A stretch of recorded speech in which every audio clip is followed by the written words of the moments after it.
Det er den dag, som vi ser frem til hvert år. Jeg synes, vi har mødt mange søde og spændende personer, som virkelig har udtrykt interesse, og som virker som om, de har mod på at gå hjem og planlægge nogle møder og konferencer. Vi laver organisationskongresser, det vil sige, de mennesker, der er her i dag, det er vores målgruppe. Og derfor er denne dag her også vores største salgsdag af alle. Jeg har fået rigtig mange positive tilkendegivelser tilbage. Jeg har fået rigtig mange, der er kommet hen til mig og sagt, at de glæder sig rigtig meget til at komme og se Cirkusbygningen. Fordi de ikke lige havde tænkt over, at man kunne bruge Cirkusbygningen i den tanke i kongressen.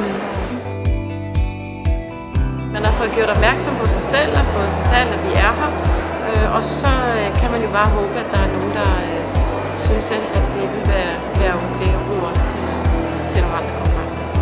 Men vigtigst af alt har det givet mig en relation til en masse mennesker, og det har åbnet øjnene for mange af dem, som har været her, for hvem vi er og hvad vi kan.